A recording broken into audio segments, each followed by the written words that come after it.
Ladies and gentlemen, welcome once again to the Student of the Game. I am Kyle Nass, the Student of the Game, and listen, if you're here.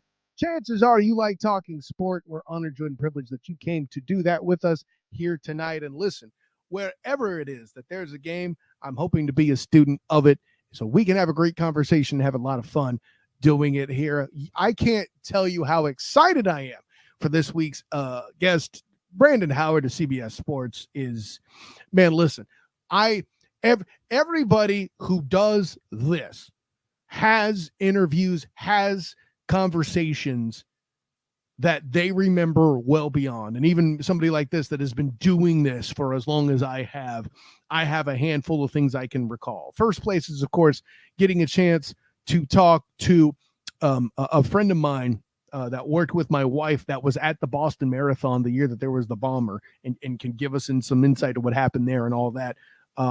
That's first place. But second place was the conversation about players being paid. And this is how far back that was. And I still remember it. Like, that was still something we were discussing. We certainly weren't in the world we are now, but Brandon Howard coming in is going to bring up some awesome stuff. It's going to be a great conversation about the state of the running back position, particular in this free agency, because for all of the movement that's going on. And next week, our next guest with Jamal St. Cree will be in here talking a bit more about the free agency market and stuff, especially when it comes to the Jaguars. Just not only do I cover them directly, but I think they're a very interesting case study for a lot of things going on here too. But with Brandon Howard, this time last season with Saquon Barkley, playing chicken with the Giants and all of that, we were talking a lot about the state of the running back position there and the economy of it and how running backs aren't getting paid and all this other stuff. And it was a big news story last year. Now to see the list of free agents, not only that were available, but got good paydays. It's very fascinating. Going to talk with him about that, as well as just who the best fantasy running backs would be. A lot of running back signings this year, certainly in contrast to last year, that made a lot of headlines. So it was absolutely fascinating. And we'll have Brandon on in just a bit to talk about all that. But listen, for all of the big news, I know we've got Russell Carrington Wilson found a team. Derrick Henry, speaking of running backs, going over to Baltimore. Saquon Barkley going to the Eagles, of all places. Mind-blowing stuff all the way around there. But, oh yeah, of course, Kirk Cousins going to the fraud cons. Great. Good luck with that, Atlanta. For me, the one we're not talking enough about, and it makes sense because it involves the trenches, the fat guys get disrespected again, am I right? Chris Jones getting the bag. The defensive tackle with the Kansas City Chiefs, the back-to-back champion Kansas City Chiefs, by the way. That's right. I talked to Chris Jones leading into the Super Bowl versus Philly 2 seasons ago now. Got to talk to Chris Jones, super nice guy, all that happy stuff. But it was fascinating to see that the Jets paid him and did it right out the gate. But Kyle, why is that such a big deal? Listen, and I know as many people are critical of Colin Cowherd, there's a few things he says, a few philosophies he shares that I think are good general wisdom. And one of them is people will tell you who they are if you let them. Kansas City, by signing Chris Jones, hasn't just told you who they are, but what they intend to continue to be. For all of the defensive prowess that group had when they beat the Eagles with Patrick LeVon Mahomes II, the first time there in Phoenix, for them to come back and do it in Vegas the following season against the 49ers, albeit in the longest Super Bowl in NFL history, in probably the closest game as far as an ending goes, regardless of the people like Dan Patrick who want to claim the first quarter was boring, which I still don't fathom, but whatever, hashtag you problem. That team also was known as a defensive giant. And I'm willing to bet, call it recency bias or what you want, but that defense, if you went out on the street and asked the everyman who watches the NFL which defense was better, they'd probably say this year's. Even though statistically, The Chiefs that beat the Eagles were the second highest in the league in sacks. The reason why that got swept under the rug is because the Eagles led the league in sacks as a team. But the Chiefs were number 2 that year. Then they go into this year, battle the 49ers, who we're objectively a good football team, certainly a better one than the one I forecasted, getting 10 wins and winning the NFC West. This time last, I think, July, right? So there's a lot of stuff that's going on there with the Kansas City Chiefs defense, and I think they're going to continue to ride the wave with this offense they have. Maybe some tweaks here or there, but they're throwing the money at Chris Jones because they realize maybe they have Patrick Mahomes II on offense, but the main man running the show is Chris Jones on the defensive side. Karlaftis and so many other guys who are young are still on their rookie contracts. They're not going to get a payday on or about until Chris Jones, his deal ends, assuming he plays through all of it.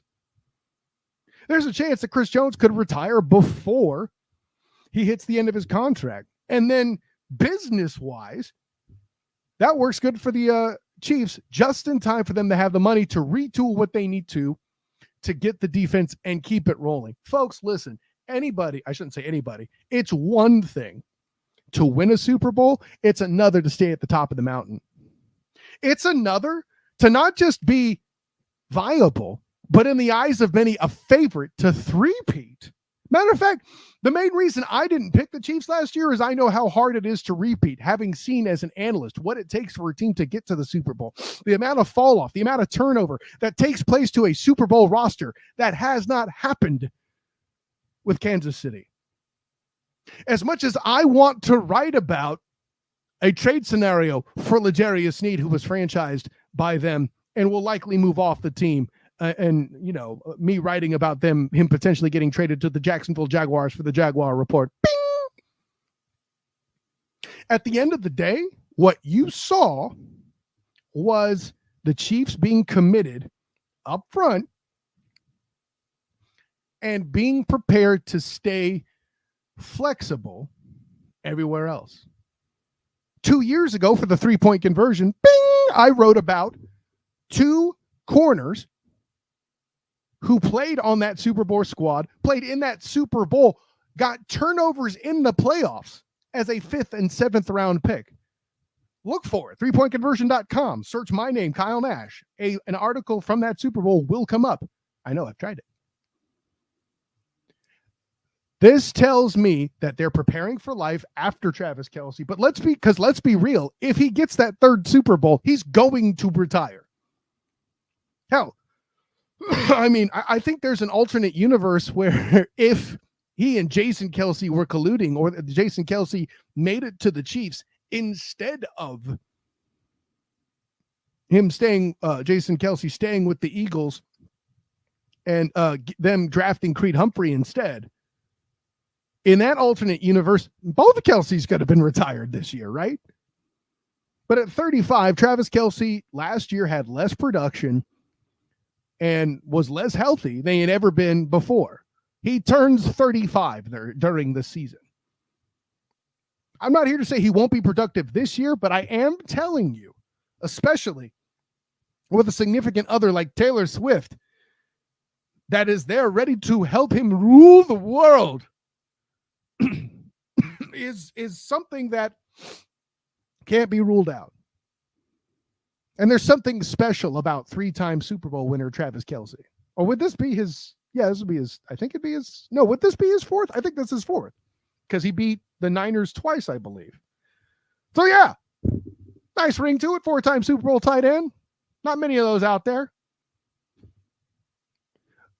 And to be prepared for life after that by continuing to be a team that is tough on defense, that has a quarterback who's so smart and flexible, like Patrick Mahomes II, and can actually move, unlike people's alleged GOAT, Tom Brady, is the kind of stuff that creates dynasties. And I believe the Chiefs with this move of giving Chris Jones the bag, may just have secured themselves to threaten to do the very same. Folks, I can't tell you enough about how excited I am for my next guest. Listen here, I can tell you for a fact that you guys out there are already in for a treat, and it's not even Halloween. You're getting a little extra candy early leading up to Easter, and you shouldn't have gotten a basket yet. I mean, I know people have birthday months, but I don't know that people celebrate Easter this far out. The punchline is you're going to have a pure treat here coming in. One of my favorite guys, a guy who I've had among the best shows in my tenure with, and he's going to be all humble about it and tell me how great whatever. This guy's the jam, and you better be ready for something to go on. My guy, a fantasy editor at CBS in the CBS Final. This isn't video games. The CBS Fantasy Football Newsletter is where you could still see his talent shine. Brandon Howard, what's going on, my guy? Nothing much, man. Thank you so much for having me on. So you can feel like the jitters. I'm already excited to do this. It's so fun. First of all, like I mentioned, some of the best shows I've done have been with you. I can remember years back in the first incarnation of the Student of the Game, maybe you do too, about us talking about just the conversation about payers getting played in the college ranks and how we're living in a world where it's happening. I mean, it's pretty meta right now. Right. Incredible. Yeah, all these years, and now look what's happening now. It's just kind of manifested into something that's larger than life right now. So it's interesting. We had some suggestions and what we thought should go on, and now look at what's happening.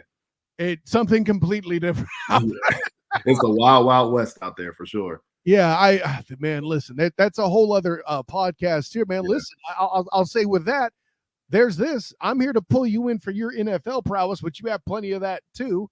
Who knows? Maybe you and I can form a triumvirate one day where it's you, me, and Emery Hunt having a panel. I can only hope, right? Hey, that'd be sweet. That'd be pretty sweet. But with all that in mind, listen, before we get started talking NFL running backs here, I was just curious if you had to take on listen, I said it earlier in the intro, the Kansas City Chiefs signing, or rather throwing the bag, locking down Chris Jones after playing a game of chicken with him last year and him holding out a game, I think speaks a lot of volumes that people aren't talking enough about. I think this is them committing to being this kind of team moving forward.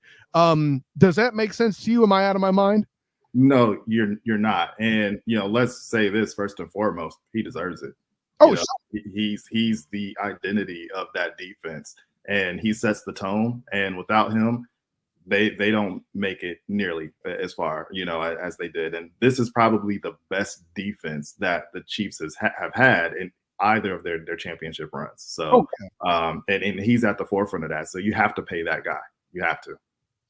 By the way, as a sign up, too, talking about the completeness of that defense, there's a reason why for the Jaguar report, I put in some possible trade scenarios for L'Jarius Sneed out there on Jaguar report. Bing!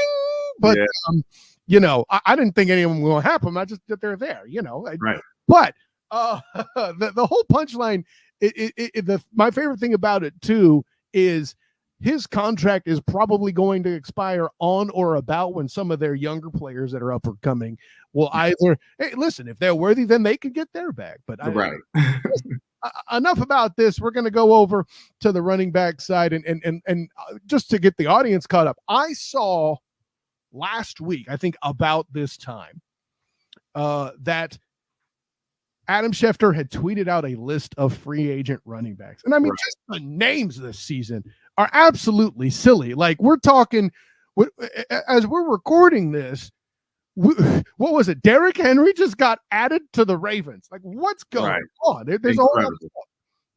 That Austin Eckler, Saquon stayed in the division. Yeah.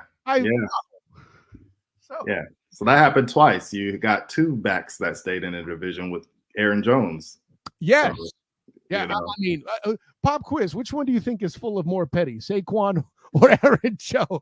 Oh man, that's a tough one. I'm gonna go with Aaron Jones on that one. I'm gonna go with Aaron Jones. Oddly enough, I agree with you. Yeah, I agree with you. Yeah, because what maybe the spite is longer lasting with Saquon. Right. You could tell from moment one, like, I see air quotes just $1 million difference. Right. Now, there was some anger there. There's some spice to that. Just a little bit. I mean, I have no idea who the quarterback is going to be in Minnesota coming up, but that's a separate question. Yeah, that's a different conversation. But so let me ask you this: as a guy who does as much with fantasy football as you do, let me do this first. Which movement have you seen so far that you feel like has risen the fantasy value of the player? Like, for one, I'm not going to say avoid Derrick Henry ever, but I'm not having him at the top of my running back draft board anymore. What say you on that? What have these movements done to that? So yeah, so let's start with Derrick Henry here. Okay. So look, it's going to be so difficult for opposing defenses to try to keep that backside closed when you got Lamar Jackson on any type of read option and he can get outside and break outside contain. So you can't just dive straight down on Derrick Henry. And the best way to get Derrick Henry is to do what? Stop him before he gets going, right?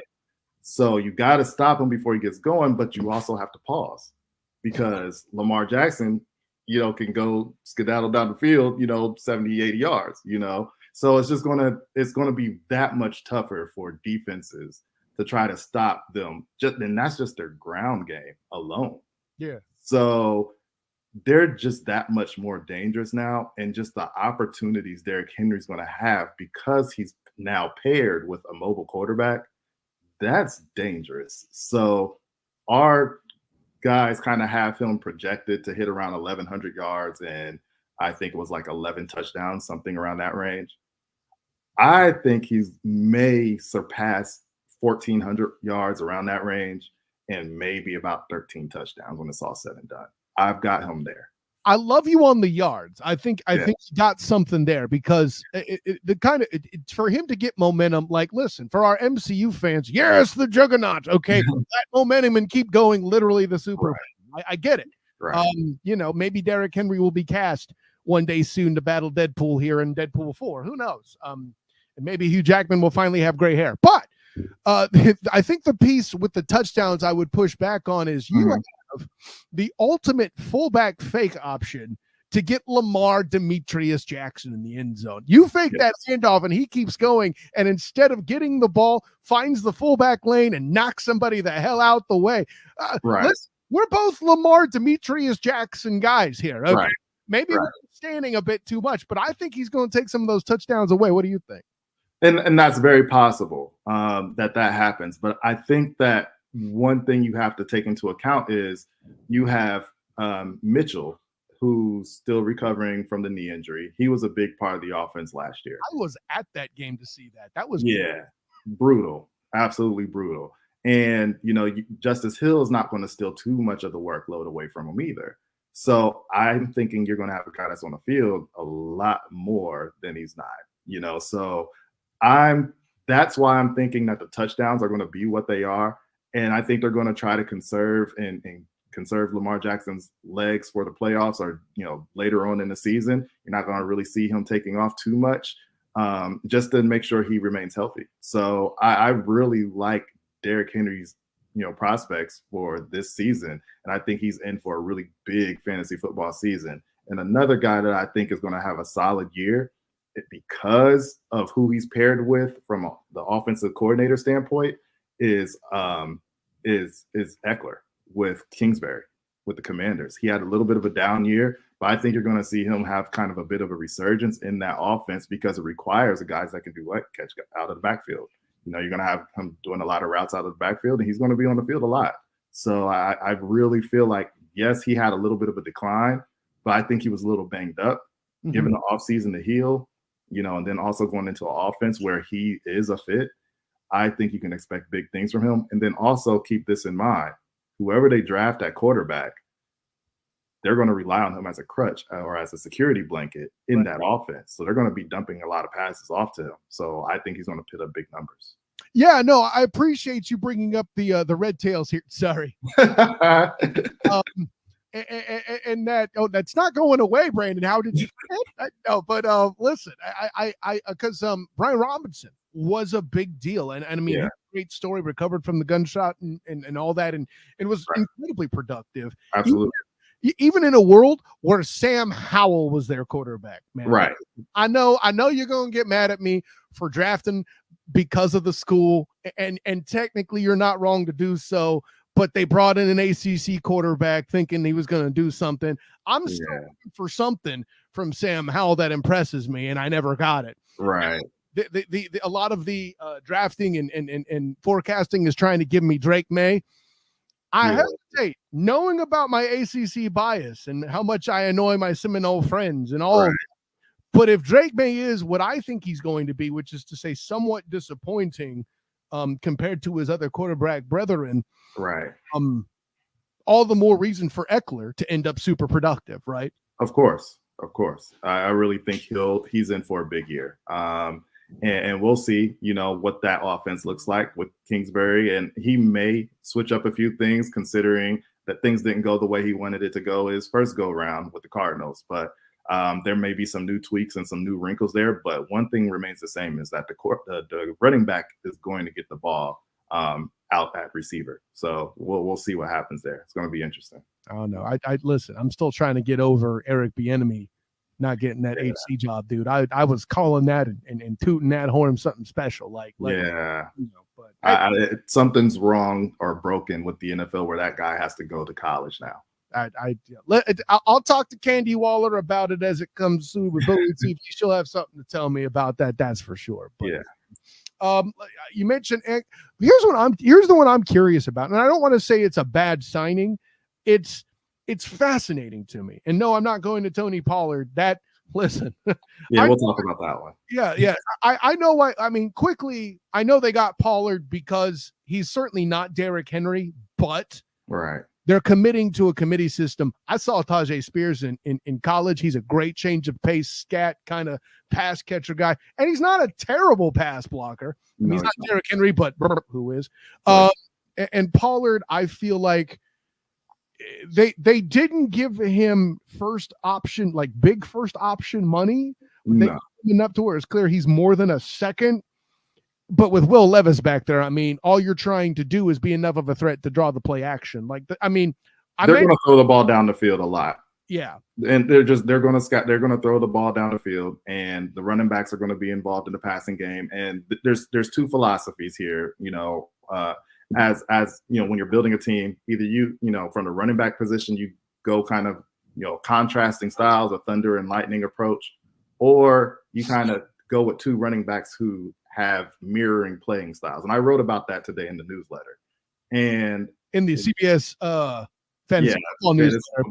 Yes, correct. Get some things while you're here, Brandon. I appreciate it.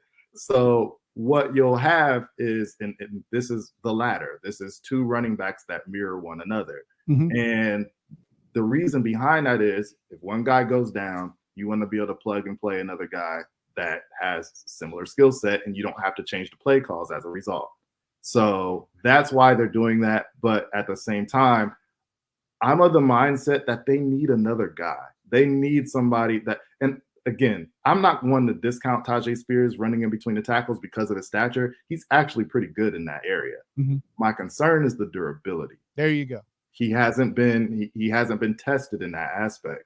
So you don't want to go through a season when you don't have an insurance plan, or you don't have a buffer, a guy that can kind of soften the defense a little bit, and then you bring in the speed of your guy.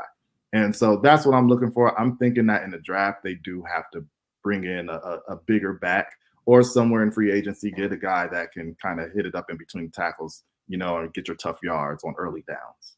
Yeah, and I'm not up on my Tennessee Titan research. I mean, I'm sure my guy Cortland Griffin would know this answer, but I think they drafted a guy 5th round last year who was pretty big. I don't know that he's still on the roster or not. Yeah, but it would not surprise me, as you say. As much as I do tend to be critical of the Tennessee Titans' approach to a lot of things they've done of late. Right. I mean, they're not Atlanta fraud cons bad, but no, not at all. By the way, as a side note, it's interesting to me that Kirk Cousins is now quarterbacking the team I call the fraud cons. I don't think that's a coincidence, but whatever. I said what I said, Brandon Howard. You don't have to put your own name on it. No, I'm with you. I'm riding with you on that one. I'm riding with you. But with all of the above to be said, like I'm with you. I think the draft is the way they go on this. Yeah, for sure. And that's not to say that he can't get the job done between the tackles. I think Tajay Spears can. This is a guy, and to be clear, he was my third running back in that draft class, and I had Devon Achan. Sorry, because he changed it. It's Achan. Hey, listen, we both used to write for the Dolphins Wire. I saw it happen too. It's okay. Yeah, exactly. So Achan was my fourth back right underneath him. So I think great things of Tajay Spears. I think he has potential to be a great back. I just don't want to see him get too broken up if he is going to be the guy. They're asking him to run between the tackles to close out games. I don't think that that's wise of him at this point in his career. Well, and from I hear that concern. That's a very good concern. I could see the other side of it too, where at this point now it's time, he had a good rookie run, I think. Yes. Pardon the pun. I think they're trying to test the durability, and if there are issues, they have Pollard there in the wings. Yeah. We've seen plenty examples of running backs being augmented into being pretty awesome. I'm not trying to compare Tajay Spears to Fred Taylor or to Christian McCaffrey. That's not what's happening here. Right. Those are instances of guys that had proven injury track records, but then joining a committee system definitely helped. Yeah, I mean, fewer reps is a longer life. I completely get that, and we don't have to bring up all the Madden covers and others, that have proven exactly true. Exactly. That being said, let me go to one that's questionable, and then we'll go to the one I think was the biggest impact. DeAndre Swift to Chicago is fascinating to me. Listen, I'm going to go ahead and do my thing as crazy, wacky radio host here, even though I typically like to go more off of facts at this point. I'm speculating, though I think it's a mistake. It seems to me the Bears are staying with Justin Fields. I could be proven wrong, but if they do, this is interesting that they pair him with Swift as another weapon. And there's so much movement with Mooney going and all sorts of stuff. I don't know what the Bears are truly trying to accomplish, but what's your take on Swift arriving in Chicago? I love it. Yeah, I love it. This is the one area where I had a huge gripe about the Chicago Bears heading into last season. And I really thought that they should have done a lot more in terms of pairing Justin Fields up with a back who is also a game breaker. Swift is a game breaker. And you got a guy in him who has the vision to work tackle to tackle. He can also get out, and he wasn't utilized enough out of the backfield as a receiver last year in Philly.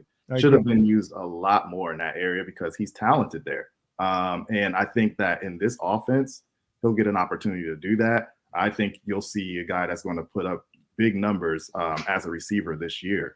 And I really think that he, is really one of those guys that needs a little bit more run. He'll get more carries. I mean, this was his career high in carries. I think he only had like 230 something carries this year, something around that range. But yeah, I love the move. And if they are to pair him with Justin Fields, it's the same thing with Lamar Jackson and Henry. Two different running styles between Henry and Swift.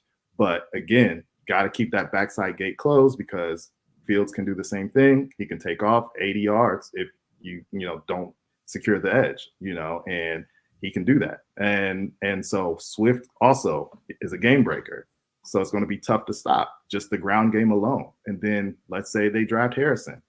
Now you've got a team that's really in the running, to make the playoffs out of that division. So we'll see what happens. Sorry, Carolina. No, yeah, that's when you add in the element that they could go with Junior in the draft, that makes it far more appealing. And by the way, as a member of the Beef, one thing that buys me time, if you're not going to augment the line per se, is to keep defenders guessing. Right. For even that split second, it's an extra opportunity for me to get my hands fit and to take over the win. Exactly. In the trenches. So I've seen, just bulking up isn't the only way to improve your line. Absolutely not. Yeah, there's other ways. I think the Cincinnati Bengals showed us that the year they made it to the Super Bowl. There's multiple ways, to skin a cat. Yet you want to see your quarterback protected. Right. But at the same time, do you really need to do that in order to reach higher heights? And you don't. You can continue to build your offensive line while stacking your weapons across the board. Just get me good football players and you can win. And that's what's going to happen. I appreciate you setting me up to set this story because I don't mean to name drop here, but he made a great point. And I was in LA for the Super Bowl, the very Super Bowl we're talking about, right? Rams, Bengals. James Jones, I asked him about the O-line and especially with the prospect of facing Aaron Donald and company. He's like, right. He broke it down for me as a math game. Listen, you got Jamar Chase who has broken things open. And the only reason he's not, I mean, he had all just excellent rookie numbers without question, right? Right. That was one player they drafted at that spot to do that at the insistence, by the way, Joey Burr, mad props. Right. If you draft one lineman, one offensive lineman, which is made up of 5 guys, do you think you would have had that same impact? And like, if I weren't so stunned when James Jones told me that, I would have said checkmate. He had won the argument, right? Right. Not that we were having an argument. Yeah, exactly. I had never thought about it in that number style. And I think that's kind of another element because that Bears line, they're not as bad as they've been in the past, but they're not. Yeah. So and you have to think also, because this is where I think a lot of people get lost. If you are a solid talent evaluator, do you really have to go offensive line in the first round? Not in this draft, from what I hear. You don't have to do it. I don't think in any draft. You can find talent in the trenches later on. You can find them if you know what you're looking for. If the guy fits the scheme, if he has enough nasty to him, like if you know how to evaluate the trenches, you can find the guys. You don't have to spend the first round pick. And I'll even add this: like there would have been a day, like I'd have drawn the lightsaber right here, and I know. I remember. I remember well. This is the one thing. This is in this era of the NFL where we're this many years removed from taking hitting out of camp, and rightly so. I'm not protesting, but the latent. I'm not. It's obviously not a benefit. The latent setback in all of that less hitting is there's no real other way to develop a guy into an NFL player in the trenches than to hit. Absolutely. Take that development time out. Now, guys, running backs who are often labeled as like, oh, it's real easy to develop a running back because he's blah, blah, blah. No disrespect. I ain't trying to get in your house. That's what the people say. There's also people that say Lamar Demetrius Jackson's not a good quarterback, and they're wrong too. Punchline's this. Yes, I'm catering to my audience. I'm sorry, Brandon Howard. It's okay. Oh, it's all good. But in this world where it takes so much longer to develop a offensive lineman, which is just what makes me more impressed by Anton Harrison in Jacksonville, whole other question, is a factor here. And because it takes even a first round guy longer to develop, if you're going to take a flyer and layer rounds, I'm down with that. I see a world where let's take a team that I'm familiar with in the Jaguars that I think needs line questions addressed. I would not be surprised in a world where they need to also develop pass rush, their DB core, and are still alleging they need a weapon on offense, may be inclined to get the best player instead of that need, which is, we've had that philosophical discussion. Yeah. I think we're both in agreement on that one, believe it or not. Yeah, there was a day where we would have had that battle, but in this day where it takes longer to develop, I'm all over to the dark side. I also hear you have cookies. So I appreciate it. I appreciate you, man. Welcome. But yeah, no, I hear where you're going there, and especially in a world where you can listen. I still believe that the right coaching, which I'm not sure the Bears have yet, that Justin Fields could be the best franchise quarterback in Bears history potentially. Oh, I agree. It also helps that the bar set pretty low. No disrespect to Jay Cutler, but come on. That is very true. But I think people forget also that there was a point of last season where Justin Fields was tied for the lead in touchdowns. That's right. He came out with injury. And, people keep talking about, well, what has he done? What has he done? He doesn't deserve an opportunity. And I'm thinking to myself, if no one is looking at him and says, hey, I can get that guy to be one of the, let's say, top 10 quarterbacks in the NFL, and I can take my team pretty far with that guy, then I don't know what you're looking at.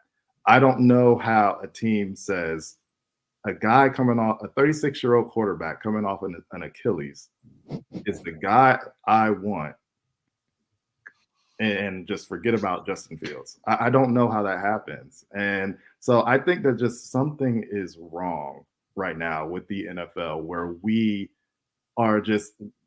tend to kind of do these retreads with quarterbacks that we know what their ceiling is.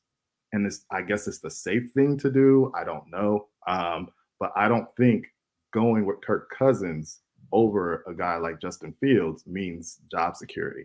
I don't think so. Man, listen, I think, first of all, I appreciate you bringing this conversation we had out on Twitter on there, but for the love of Pete, follow this guy. Time, I can guarantee it. But it always gives me an opportunity to point out something to the public that I said to somebody intelligent that they agreed with. Name me the last awesome move that the ATL has made in their football team. Yeah. And you can't think of one. And might it be Vic Beasley for that 1 year rental? I don't know. Yeah, no, they've had a rough go. They've had a rough go of it. It's since the Matt Ryan years. I think the belief is that they can get Kirk Cousins to kind of be what Matt Ryan was, but I don't know. That's not even the state of the NFL quarterback anymore. Yeah, listen, not. I've talked to Jimmy Johnson. I've talked to Michael Vick. I've talked to Gus Malzahn here at UCF. I've talked to so many different people who are at a higher level, playing the sport, coaching the sport, covering the sport. Kurt Menefee, just so many guys.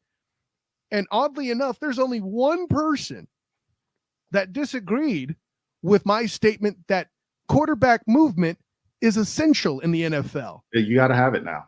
Did we not watch the combine? I mean, it's very interesting here. The guy that disagreed with me was Ndamukong Suh. Now, imagine why he would have done that. I really couldn't tell you. What was the last Super Bowl he won, Brandon Howard? In Tampa with Edward Patrick Bieber Brady. Of course he's going to be pro. Yeah, so he's going to be he's of course biased, but how many quarterbacks have the autonomy to do the things that Tom Brady is able to do at the line of scrimmage? Not many, know. And especially with the way these coaches are now, everything is so close to the vest. You do what I say, you run what I say to run. And so you have to, as a quarterback, have those secondary reaction skills. These guys are too big, strong, and fast, and you're not going to be able to block them up very long. So you got to have a quarterback that can run. Or get out of the way, or have enough pocket awareness to be able to do what's necessary, or to check it down, keep your offense on schedule. Because if you don't have that, then your offense is going to stay stagnant, and you can't win with stagnant offense. You got to be able to score points. But enough about Jordan Love and Brock Purdy. Anyway, no, listen, we ain't got to go down that road again. Man, listen, let me get to the feature. And the reason why I go to this one last is I am of two very separate minds on this one, right? And I know I used this analogy on the Duval Dive just this past Friday with Travis Holmes. Bing! But I hope it tracks here. I think it tracks here too. The movie Enemy of the State with Gene Hackman and Will Smith, right? Gene Hackman says to him at one point in the movie, "You're either incredibly smart or incredibly stupid." Saquon Barkley to the Eagles seems like it should be a slam dunk, but you, as you tend to do, very so eloquently pointed out some facts in that they had a guy that could do that kind of thing. Yeah. And that offense was not really run to accommodate that.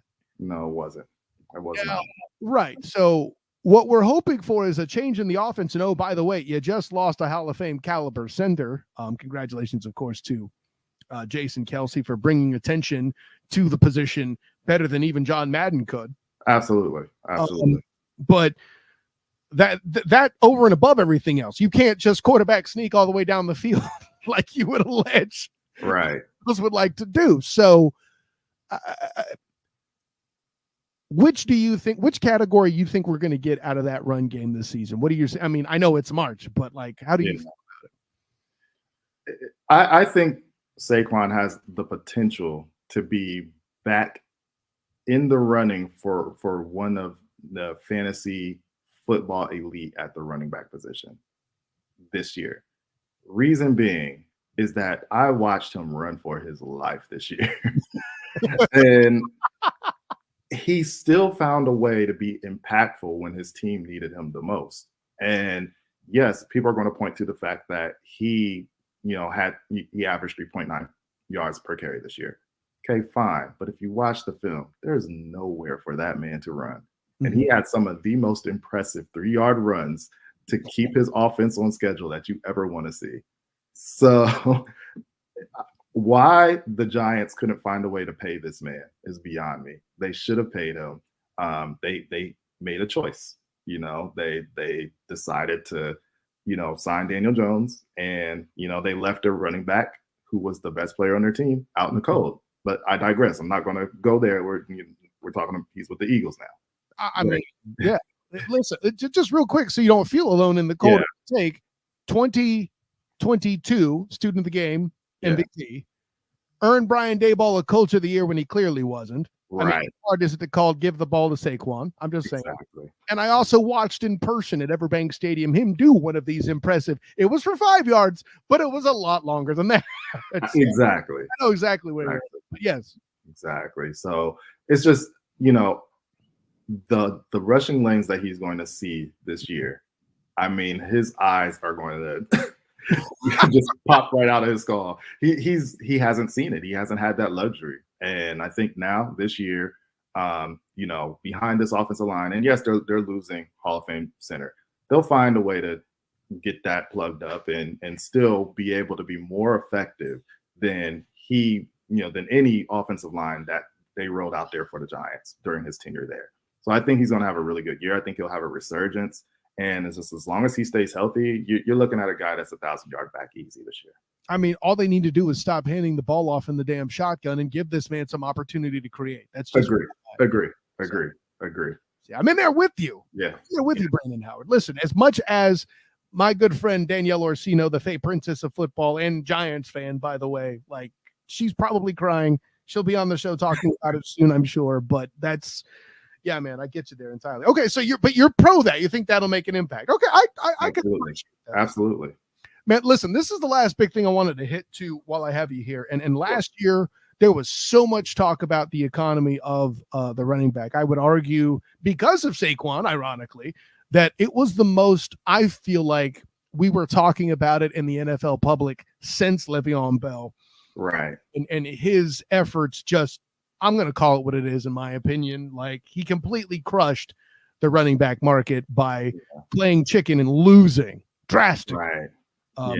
Did not play his cards very well. Yeah. But the entire position group suffered for it. Absolutely. With all these, in combination with Christian McCaffrey getting his and all these big names in this free agency market and a few guys getting overpaid a bit, do you think this is the first step in seeing that resurgence in the running back market that we hope for?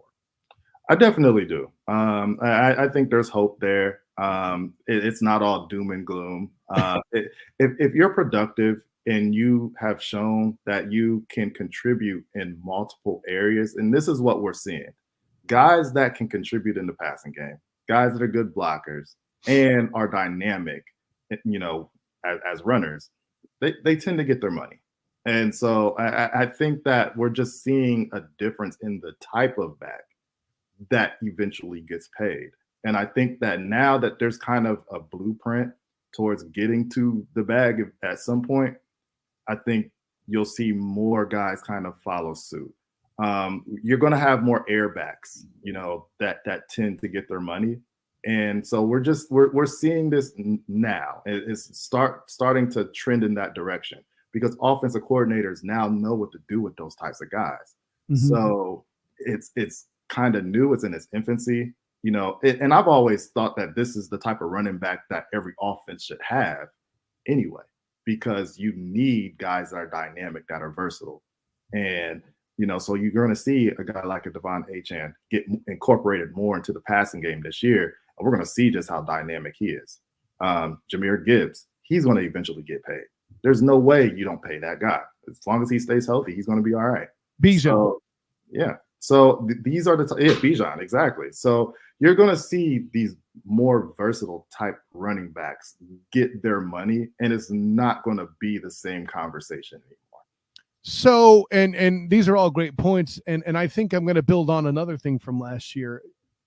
As we're seeing, I don't think it's so much that the running back position's been devalued as in the NFL is sending a very clear message that you need those versatile guys. Mm-hmm. With that in mind, do you feel like this is going to bring also in its own right potentially call it a coaching, I don't call it a renaissance, but kind of a reform in guys that I don't want to say positionless football because, while positionless basketball is a thing, Nikola Jokic, Joel Embiid, good God. Well, we don't need this to make an NFL product. Yeah, I understand. Like, I could go on and on about that. Like, really? You got your center shooting your technical foul free throws? Right. What is going on? Right. And that's about even the Kings are in the playoff hunt. But anyway, sorry. I got no. But to see guys, the word you used last year incorrectly, in my opinion, obsolescence, obsolete, and just Robinson Crusoe thinking that running backs are expendable and they're only there as meat you can throw at setting up the play action. To have positionless guys at the running back position, kind of like we see Kyle Shanahan do with Christian McCaffrey. Oh, but Kyle, not every running back is Christian McCaffrey. No, but we just talked about a few that are versatile that aren't named Saquon either. Yeah, and there's so many more coming down the pike. You know, and I think we've hit this point before. You're talking about how much 7-on-7 football is a big deal now. Mm-hmm. Why are those guys more skilled now at the receiver position? Because when they go in the off season, what are they doing? They're playing 7-on-7s. They're traveling, around the country, different 7-on-7 tournaments. They're learning how to run routes. They're working releases. They're working out with receivers. Yeah. So now you're going to see more guys with this type of skill set.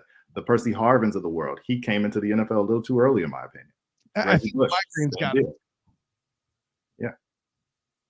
Yeah, with Percy Harvin, you're right. I think the migraine's got him too, but he could have been and had moments where he was absolutely amazing. You mentioned Percy Harvin. I was just about to ask the question off the cuff here. Was Reggie Bush before his time? Right. Reggie Bush. Same deal. You even go back to days of Eric Metcalf. This guy ends up going and having 1,000-yard receiving season. Like how but what happened early in his career? He got misused. He was running between the tackles, down in and down out. That's not the type of back he was. So it just comes down to philosophy, these guys landing in the right spots and coaches having the necessary experience to place guys in position to have success. And, we're just now getting to that where these coaches are understanding what to do with these types of athletes. Yeah, you don't have to be Bill Walsh with Catfish Roger Craig or Mike Martz with Marshall Falk and the show on turf to do it. Now it's an expectation, and I think that economy. You had mentioned that next crop was coming, but me, with my student skills here, is kind of seeing the timeline really start to match up with what you're saying too. Right. And I mean, say what you will about Bijan. I feel like him pressing the attack may have altered, air quotes, or accelerated the devaluing of the position. But for me, what's certainly happening is more guys may have gotten into B running back to get playing time sooner. And with all the competition there is on a team to be a receiver, there are a dime a dozen. Oh, there's so many. Exactly. And to find a way to stand out that isn't special teams where you could stay on the field on offense is very fascinating. I think we're seeing more and more guys, well, hey, I'm here, like a Percy Harvin, for example. Exactly. I'm here. Or I think a good example to show that it's commonplace going back to Tajay Spears. So good point. There you go. Hey, listen, they call it the student of the game because I pay attention to smart guys like Brandon Howard. I appreciate it. The editor at CBS. Tell the world where you can be found, my friend. Yeah, you can find me on Twitter at bhoward_81. And you can catch my work on CBS and our newsletters. Sign up for those and get the latest in fantasy sports. Man, listen, an honor, joy, and privilege. By the way, the final question, or the final thing I'll leave you with that I always think makes me sound smart. The first question, the first answer to a question of, hey, what should I do in my fantasy team? The answer to that should be a question, being fully Greek and using the Socratic method. What are the rules? There you go. If I don't know, it's PPR. See, that's the thing. You're right that Derrick Henry may be the best guy. Yeah. But it's PPR. I'm right. Yeah, you are. That's a good point. Good point. Good point. There you go. I'm not trying to one up you. I'm trying to help you put out a good message to you. No, you're right. You're right about that. But listen, honor, joy, and privilege to have you in, B. Howe. No, but thank you so much for having me on, and we'll do it again.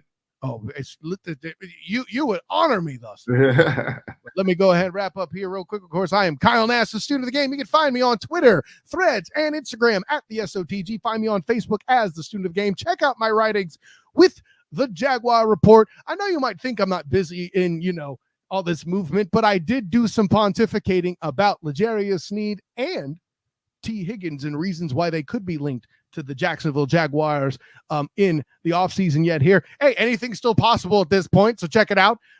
Jaguar Report, by the way, and of course, my work with the Black and Gold Banneret did a piece when Taylor Hendricks was in town with the Utah Jazz playing the Orlando Magic. His return to Orlando, you can find that there, as well as the Night Shift podcast. I'm sure there'll be something coming up here with UCF's recent Big 12 tournament victory against Oklahoma State. Holy snap. I thought there was supposed to be last place, Brandon Howard. What happened? Anyways, with all that in mind, also check out my work covering the Orlando Magic with A7BN Sports, as well as my work with the 3-point conversion. An honor, joy, and privilege, everybody. But until next time, class dismissed.